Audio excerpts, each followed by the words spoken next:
오늘 주께서 이르시되 담대하라 하는 제목으로 하나님의 말씀을 나누고자 합니다. 바울은 성전에서 기도할 때 황홀한 중에 곧 주께서 임하셔서 기도에 응답하시며 예루살렘을 떠나라고, 내가 너를 이방인에게로 보낸다고 하는 음성을 듣고 쭉 이렇게 이방인을 두루 다니다가 이렇게 예루살렘에 올라왔다고, 그렇게 지금 말을 하니까 그 유대인들이 듣다가 바울을 향하여 살려둘 자가 아니라고 죽이려고 지금 달려듭니다. 그러니까 천부장이 딱 생각하기에 바울에게 뭔 큰 잘못이 있는 줄로 생각하고 바울을 향하여 바울을 결박을 하라고, 그리고 채찍으로 치며 신문을 하라고, 그렇게 천부장은 백부장에게 영내로 데려가서 채찍을 치고 신문을 하라고 그렇게 명령을 내립니다. 그렇게 되니까 바울이 하는 말이에요. 내가 로마 시민인데 죄도 정하지 아니하고 채찍질을 할 수 있느냐, 그렇게 말을 하게 되어지지요. 그러니까 백부장이 그것을 알고 이 바울이 로마 시민을 한다 하는 것이 크게 놀라면서 천부장에게 보고를 하지요. 그래서 천부장이 바울이 로마 시민인 것을 알고 이제 이것을 사내들인 공회를 통하여 진상을 알게 하여 바울을 사내들인 공회에 세우게 되어집니다. 그래서 오늘 보면은 23장 1절에 바울이 공회를 주목하여, 지금 천부장이 바울을 사내들인 공회에 세웠다는 거야. 사내들인 공회는 이스라엘에 있어서 정치적이고 종교적인 모든 것을 처리하는 기관이 바로 사내들인 공회입니다. 그래서 사내들인 공회에서 재판을 하기도 하고 나라의 큰 일을 다루기도 하지요. 사내들인 공회는 그 의장이 대제사장입니다. 대제사장. 오늘 성경에서는 대제사장 아나니아가 사내들인 공회의 의장이에요. 그리고 그 사내들인 공회의 구성원은 70명으로 구성되어져 있는데 서기관들, 율법사들, 서기관들, 오늘 같으면 신학자들이 되지요. 그리고 백성의 지도자들은 장로들로 구성되어져 있습니다. 그것은 그 구성원은 바리새인도 있고 사두개인도 있고 그렇게 되었지요. 당시 사내들인 공회의 주도권을 잡고 있는, 오늘날 같으면 우리나라 국회나 정치권도 여야 어디가 수가 많이 정리하는데, 당시 사두개인들이 주로 대제사장의 사내들인 공회의 실권을 잡고 있어요. 그런 가운데 바울을 천부장은 그 사내들인 공회에 세워서 진상, 뭐가 잘했는지 잘못했는지 언뜻 생각하기에 채찍으로 치고 신문을 하면 될 줄 알았는데 이게 로마 시민이다 하니까 모든 것을 지금 합법적으로 이제 이루어가는 거야. 그러니까 사내들인 공회에서 바울이 하는 말이에요. 1절을 보면 바울이 공회를 주목하여 이르되 여러분 형제들아, 오늘까지 나는 범사의 양심을 따라 하나님을 섬겼노라. 무슨 말이냐면 모든 일에 양심에 끄리낌 없이 하나님의 율법을 지키면서 하나님을 섬겼다, 그렇게 말을 했어요. 그러니까 대제사장이 쭉 바울에 대해서 들은 것이 있으니까 저 가증스러우니 거짓말한다고 입을 채찍으로 치라, 그렇게 명령을 해요. 그러니까 바울이 하는 말이에요. 내가 율법대로 지금 사내들인 공회에서 판단을 한다고 써 있으면서 율법을 어기느냐, 무슨 죄를 지었기 때문에 그 죄를 확인하고 죄를 밝혀내고 그 다음에 벌을 주어야 하는데 죄도 밝혀내지 않냐고 치라느냐, 율법을 가지고 판단하면서 내가 율법을 어기느냐 그렇게 항의를 하시오. 그러면서 이제 딱 보니까 사내들인 공회원들이 바리새인들과 사두개인들로 구성되어져 있으니까 보니 그 바리새인도 있고 사두개인도 있단 말이지. 그래서 자기는 바리새인이다고, 나는 바리새인이다, 바리새인의 아들이다, 우리 부모도 다 바리새인이다, 지금 내가 이렇게 신문을 받는 것도 바리새인이기 때문에 죽은 자의 부활이 있다고, 죽은 자의 부활을 증거하다가 내가 신문을 받는다 그렇게 말하니까 지금 바리새인과 사두개인 사이에 막 다툼이 일어나게 되어지고, 바리새인들은 갑자기 바울 편을 들기를 시작하는 거예요. 바울이 한 것 중에는 다 악한 것이 없다 그렇게 말해요. 왜냐하면 8절을 보면 그래요. 8절은 이는 사두개인은 부활도 없고 천사도 없고 영도 없다 하고 바리새인은 다 있다 합니다. 바리새파 사두개파 하는데 오늘 뭐 장로교가 어떻고 침례교가 어떻고 하는 것처럼 이렇게 교파가 있는데, 바리새인들은 부활도 믿고 영도 있고 하나님이 사람을 만들 때 영과 육으로 지었고 또 천사도 있다고 다 믿는데, 바리새인 사두개인들은 다 없다 그렇게 믿는 것이 사두개인들이에요. 바리새인 바울이 나는 죽은 자의 부활을 증거하다가 이렇게 힘을 받는다 하니까 바리새인들은 갑자기 바울 편을 드는 거예요. 바울은 악한 것을 한 것이 없다 하면서 바리새인과 사두개인들 사이에 크게 다툼이 일어나는데, 가만히 천부장이 보니까 임마 바울 때문에 싸움이 커지거든요. 그래서 바울이 막 크게 다칠까 싶어서 바울을 빨리 영내로 들어가라 그렇게 명령을 하게 되어져요. 10절에 보면은 큰 분쟁이 생기니 천부장은 바울이 그들에게 찢겨질까 하여 군인을 명하여 내려가 무리 가운데서 빼앗아 가지고 영내로 들어가라. 영내로 들어가서 이제 그날 밤을 보내는데, 그날 밤에 주께서 11절 보면 그래. 11절 11절 한번 읽읍시다. 시작. 그날 밤에 주께서 바울 곁에 서서 이르시되 담대하라, 네가 예루살렘에서 나의 일을 증언한 것 같이 로마에서도 증언하여야 하리라. 그날 밤에 지금 어떤 면에서 아주 바울이 힘겨운 싸움을 싸우지요. 왜냐하면은 바울이 참 생각으로 마음으로 믿음으로 이 예수님을 증거하는 일을 위해서는 목숨도 아까우지 않는다, 죽을 각오가 되어 있다 하면서 예루살렘에 올라왔어요. 올라왔는데 사실은 그 내용은 이제 그런 여러 가지 어려움을 당할 것을 알았지만은, 예루살렘에는 지금 흉년 기근을 당해가지고 아주 어렵기 때문에 예루살렘에 있는 교회를 돕기 위해서 모금을 해가지고 왔는데, 정말 막 시달리고 막 이렇게 지금 되니까 마음이 힘들지 않겠어요. 그런 가운데 지금 그날 밤에 아주 피곤한 가운데 지쳤을 때에 주께서 바울 곁에 서서 탁 찾아와서 바울에게 말씀하는 거예요. 담대하라, 네가 예루살렘에서 나의 일을 증언한 것 같이 로마에서도 증언하여야 하리라 그렇게 말씀을 하는 거예요. 여러분, 바울이 이 길을 가면서 그랬어요. 나는 성령에 매여 성령이 나를 끌고 간다 이것이요. 그래서 나는 성령의 끌림을 받으면서 막 주님의 일을 위하여, 주님의 기쁨 되기 위하여 예루살렘으로 올라가면서 환난과 결박이 기다린다 하지만은 목숨을 버릴지라도 내가 이 일을 다 이루기 위하여, 충성하기 위하여 예루살렘으로 올라온다 한 거예요. 물론 그런 그에게 이 밤 아주 이렇게 저렇게 지쳐가지고 지금 이렇게 밤을 맞이했는데 주님이 찾아온 거예요.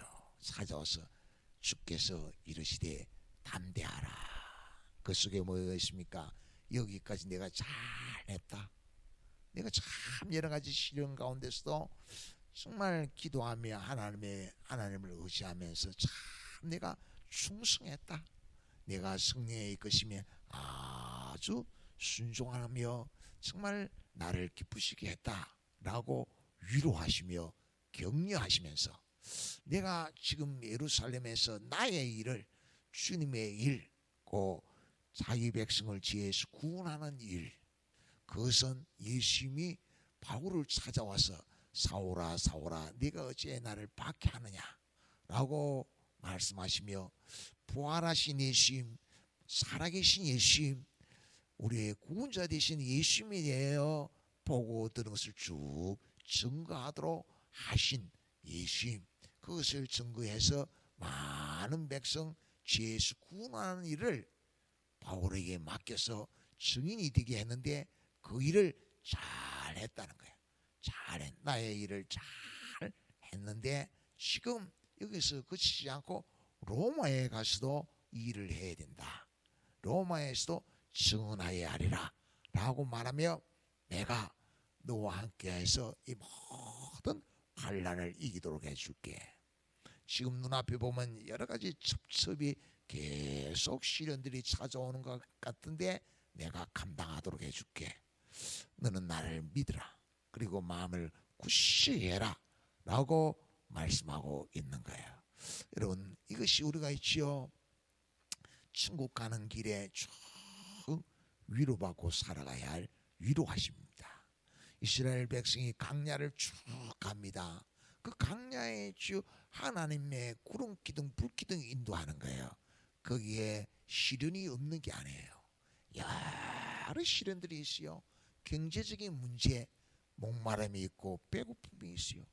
뱀이 나타나고 전쟁이 일어나고 다 있어요. 그러나 분명한 한 가지, 하나님이 약속하신 대로 모세에게 내가 너와 함께하마 라고 약속하시던 그 말씀대로 하나님이 함께 하신 그 함께 하심이 변함이 없는 거예요. 함께 하시고 함께 하시는 거예요. 그 함께 하신다고 약속하신 그 약속의 말씀을 붙잡고 다 하나님을 의지해야 돼요. 하나님을. 그러면 뭐예요? 그 길 가는 동안에 정말 모든 환난들을 이기고 이길 수 있도록 은총을 베푸시는 주님의 위로하심을 맛볼 수가 있어요. 더 쉽게 이야기하면은 이스라엘 백성이 홍해를 육지같이 건너요. 홍해를 육지같이 건널 때 모세가 하나님의 약속의 말씀, 오늘 구원하심을 보라 라고 말씀하며 딱 기도하고 정말 지팡이를 내미니까 홍해가 육지같이 건너지요. 그때까지 있지요. 뭐 하나님이 모세를 위로했다고 보기가 힘들어요. 그런데 약속의 말씀을 다 붙잡고 기도하고 순종하니까 하나님이 임하시는 거예요. 홍해가 갈라지는 거예요. 그러니까 역시 하나님의 약속의 말씀 믿고 의지하니까 하나님이 함께 하시는구나. 그게 큰 힘이 되는 것이요. 그래 막 찬송이 울려 퍼지는 거예요. 그렇게 우리가 천국 가는 그날까지 하나님이 함께 하는 거예요. 그렇게 바울이 로마에서 증언하도록 하나님이 함께 하시는 거예요. 그래서 떡으로 사는 것이 아니라 여호와의 입에서 나오는 모든 말씀으로 사는 줄 우리가 알아야 한다는 거야. 성경에 가나안 여인이 있습니다. 가나안 여인이 예수님께 찾아와서 간청을 합니다. 왜? 자기 딸이 흉악하게 귀신에 들렸어요. 그래서 예수님께 찾아와서 내 딸을 고쳐달라고. 그러니까 예수님이 하신 말씀이에요. 나는 잃어버린 이스라엘의 지위에는 보냄을 받지 아니하였다. 너는 이방인이다 이거지요. 그러면서 자녀의 떡을 취하여 개에게 던짐이 합당하지 않다. 그러니까 이 여인이 예수님께 와서 앞에 절하면서 말합니다. 올소이다마는 개들도 주인의 밥상에서 떨어지는 부스러기를 먹나이다. 그래. 그러니까 예수님이 내 믿음이 크도다. 이만한 믿음을 만나보지 못하였다 라고 말하면서 딸에게 은혜를 베풀어 주지요. 고 주님이 어떻게 위로하십니까? 어떻게 찾아옵니까? 바울이 주님이 기뻐하는 길을 가는 가운데 환난이 없는 게 아니에요. 시련이 없는 게 아니에요. 가나안 여인에게 주님이 그 딸을 고쳐주는데 어떻게 고쳐줍니까? 주님을 끝까지 믿고 신뢰하게 해요. 오히려 아니 주님이 거부하는 것 같은 시험이 찾아와요. 그래도 낙마하지 아니하고 주님께 긍휼을 베풀어 달라고 호소하지요. 그 시험을 이기면서 신뢰하고 신뢰할 때 기도의 응답이 주어지고 환난을 이기하고 주님의 위로와 격려가 넘치게 돼요. 그렇게 말씀하시면서 로마에서 증인이 증언을 해야 된다. 내가 보고 들은 것을 증거해야 한다 라고 바울에게 말하죠. 오늘 우리들에게도 동일하게 말씀하는 거예요. 천국 가는 그날까지 우리와 함께 할 것을 약속하시면서 어떤 환난과 시련이 찾아와도 마음이 무너지는 힘드는 일이 있어도 주님을 신뢰하기를, 말씀대로 다 믿고 신뢰하며 인내하기를, 그렇게 인내하며 모든 시험들을 시련들을 이기며 주와 동행하는 믿음의 삶을 이루기를 축원합니다. 그렇게 위로받은 그 다음에 12절에 보면 그랬어요. 날이 샘에 유대인들이 당을 지어 맹시하되 바울을 죽이기 전에는 먹지도 아니하고 마시지도 아니하겠다. 주님께서 찾아오셔서 담대하라. 내가 예루살렘에서 나를 증언한 것 같이 로마에서도 증언하여 하리라. 로마에서도 내가 다 함께 하겠다. 로마까지 가는 길도 함께 하겠다. 그렇게 약속하신 그 다음 날 유대인들 40여 명이죠. 다 결의를 합니다. 바울을 죽이기 전에는 먹지도 마시지도 않겠다. 우리의 첫째 목표는 바울을 죽인 거다. 이걸 딱 목표로 삼고 결의한 40여 명이, 맹시한 40여 명이 대제사장을 찾아왔어요. 바울을 죽여야 됩니다. 그러면서 대제사장에게 지금 천부장에 있는 그 영내에 지금 바울이 있는데 뭔가 진상을 조사할 일이 있으니까 천부장 보고 바울을 좀 사내들인 공의로 데리고 왔으면 좋겠다 라고 기비를 넣으라는 거야. 그러면은 그 영내에서 지금 사내들이로 오는 그 길목에 딱 매복을 해 있다가 바울을 처리하겠다 이거지요. 그런데 그 이야기를 지금 40여 명이 딱 맹시하고 백부장에게 그렇게 대제사장에게 그렇게 부탁할 때 옆에서 바울의 생질이 그걸 들어요. 듣고서 그것을 바울에게 일러주지요. 그러니까 바울이 그 생질의 이야기를 듣고 백부장을 불러가지고 백부장님 이 아이를 저 천부장에게 좀 데려다 주십시오. 천부장에게 긴히 드릴 말씀이 있다고 합니다. 그렇게 청을 하지요. 그러니까 백부장이 그 바울의 생지를 천부장에게 데려가요. 그러니까 천부장에게 지금 유대인들이 이렇게 대제사장에게 간청하는 것을 들었습니다.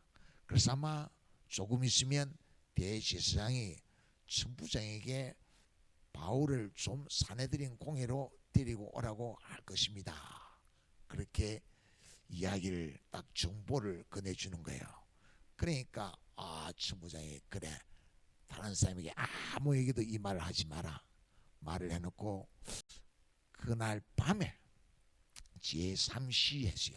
오늘 같으면 밤 9시에 보병 200명, 기병 70명, 창을 든 창병 200명을 딱 준비해가지고 또 총독 빌릭스에게 이렇게 편지를 한 장 써가지고 밤에 바울을 호위해가지고 저 총독이 있는 총독 간저가 있는 가이사르로 밤에 호송을 해요. 총독 빌릭스가 있는 간저로 딱 보내지요. 거기서 무엇을 우리가 보게 됩니까? 우리가 있지요. 하나님 앞에 기도하고 말씀을 묵상한다 이거예요. 그래요. 기도하고 말씀을 묵상하면 있지요. 우리보다 앞서서 행하시는 주님을 뵙게 돼요. 우리보다 앞서서 행하시는 주님은 모세에게 하나님이 함께 할 것을 다 믿게 만들지요. 그러면서 민족의 지도자가 되게 해요. 앞서 행하신 하나님은 있지요. 우리에게 예수 믿는 믿음으로 이 세상을 마치게 해요. 앞서 행하신 하나님은 내일 지금 대제사장이 천부장에게 연락을 해가지고 바울 좀 데리고 이렇게 사내들인 공회로 내려오라고 기별을 할 판이에요. 근데 앞서 행하신 하나님은 바울의 생지를 통하여 그것을 천부장에게 알게 해요. 그리고 미리 저 가이사 총독에게 보내게 해요. 피할 길을 내신 하나님, 믿음으로 기도하게 하시는 하나님이에요. 오늘 정말 기도하고 말씀을 묵상하며 말씀을 신뢰하면서 이스라엘 백성 같으면 강야를 가는 길에, 바울 같으면 로마로 가는 길에, 오늘 우리가 믿음으로 사는 길에 지키시고 보호하시며 하나님이 함께 하시는 임마누엘의 믿음의 삶을 이루어야 될 줄로 믿습니다. 아람 왕이시요, 이스라엘을 공격하기 위해서 다 군인을 자꾸 파송합니다. 그런데 그것이죠, 비밀로 하는데 매번 이스라엘에 의해서 정보가 세요. 그래가지고 항상 이스라엘 왕은 미리 방비를 하고 있는 거예요. 아람 왕의 계획들이 자꾸만 실패가 돼요. 그래서 아람 왕이 우리 속에 뭔 첩자가 있는갑다. 그 첩자가 자꾸만 지금 이스라엘의 정보를 제공하는 것 같다. 그렇게 의심을 하게 되지요. 그렇게 되니까 신하들이 하는 말이 그게 아닙니다. 이스라엘에는 엘리사라고 하는 선지자가 있어 미리 그걸 알고 이스라엘 왕을 방비합니다. 그러니까 아람 왕이 그럼 그 엘리사가 어디냐? 엘리사를 제거해야겠다. 엘리사가 지금 도단성에 있습니다. 그러니까 군대를 밤에 싹 파송해서 도단성을 싹 에워싸요. 그러니까 그 다음 날 엘리사의 사환이 도단성 밖에 나가 보니까 완전 포위가 됐거든요. 그때 사환이 엘리사에게 보고하지요. 우리가 완전히 도가내던 쥐처럼 포위를 당했습니다. 하니까 엘리사가 하는 말이에요. 열왕기하 6장 16절 읽읍시다. 시작. 대답하되 두려워하지 말라. 우리와 함께한 자가 그들과 함께한 자보다 많으니라. 여러분, 하나님의 약속을 말씀을 믿는 우리는 항상 이 생각을 해야 돼요. 홍해가 찾아오든 무슨 시련이 찾아오든 우리와 하나님이 함께한다고 약속했으니까 하나님이 전능하신 하나님이지요.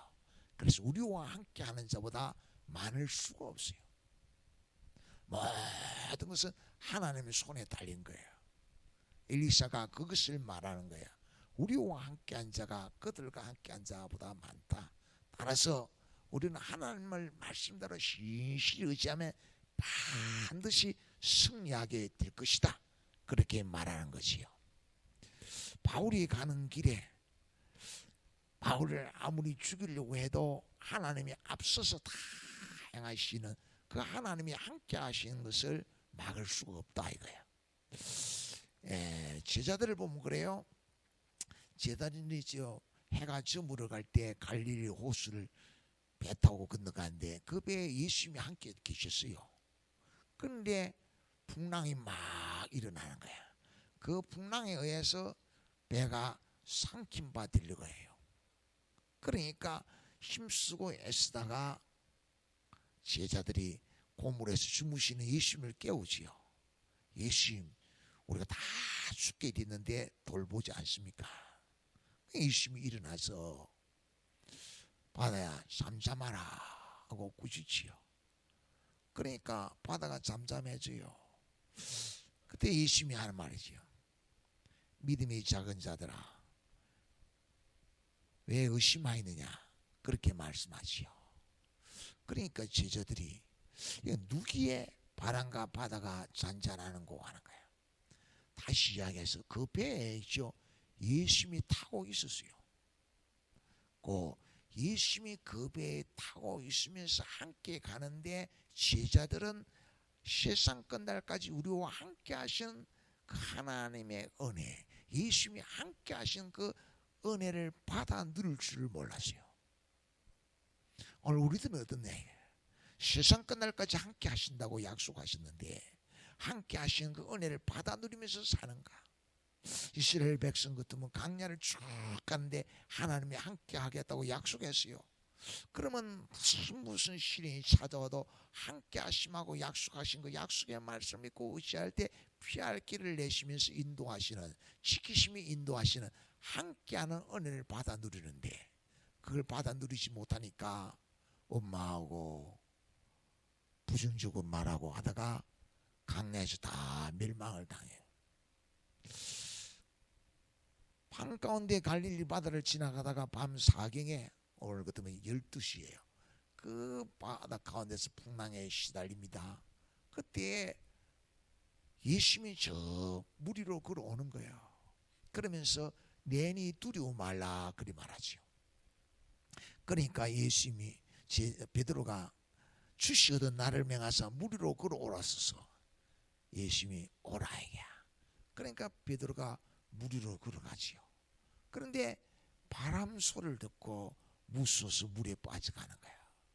그때 예수님이 베드로의 손을 탁 잡아 올리면서 믿음이 작은 자야 왜 의심하이느냐.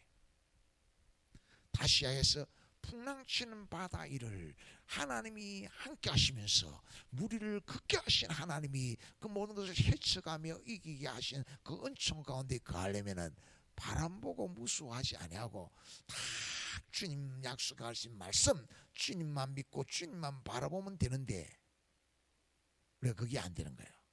곁눈질을 하는 거예요.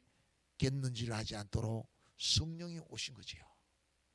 기도하고 말씀 붙잡고 말씀이 내 생각과 마음을 다 붙잡아 주시는 확신 가운데 가면서 우리와 함께 한 자가 더 많다 하는 은혜를 받아 누리게 하는 거예요. 다윗이 있습니다. 다윗이 지어 자기는 다 왕궁을 짓고 나는 백향목궁에 가는데 하나님의 법궤가 장막 속에 있어요. 그래서 성전을 지어야겠다. 나단 선지자에게 보고하니까 왕의 마음에 내킨 대로 하십시오. 하나님 반드시 기뻐하실 것입니다. 그런데 하나님이 나단을 통해 응답하기를 내가 성전 그 장막 속에 있다고 내가 불편하다고 한 적이 있냐 하시면서 다윗에게 전화를 하는 거야. 다윗이 다 하나님의 성전을 지으려고 하나님의 기쁨 되도록 헌신하려고 마음먹은 그걸 딱 받으시고 하는 말씀이 내가 하나님이 다윗을 위해 집을 지어주겠다. 너는 수완이 차서 열조에게로 돌아가게 될 것이고 내 뒤에 내 씨를 세워서 이 나라가 견고하게 할 것이다. 그가 내 집을 지을 것이다. 그로 통하여 나라가 영원히 든든하도록 해주시겠다. 그림자적으로는 그것이 솔로몬 왕이 그렇지만은 영적으로는 다윗의 후손으로 오신 예수 그리스도시요. 그런 마음을 가진 다윗을 향하여 집을 지어준 거예요. 그러니까 다윗은 임종할 때 솔로몬에게 너는 대장부가 되라 유언을 하고 하나님이 지어준 집으로 가게 되는 것이요. 오늘 우리들도 정말 우리와 함께 한 자가 더 많다. 하나님이 지키시고 나와 함께 하시는 은혜, 그것을 천국문에 들어가는 그날까지 받아 누려야 돼요. 내게 풍랑이 찾아올 때, 시련이 찾아올 때 하나님이 함께 하신 그 은총 가운데 거하며 하나님의 은혜로 승리하는, 그래서 하나님이 함께 하신 그 은혜로 정말 세상을 이기고 주님께 충성스러운 삶을 이루어가고 바울처럼 위로받고 격려받으며 주가 주신 십자가 감당하며 매일같이 승리하는 삶을 이루시기를 축원합니다.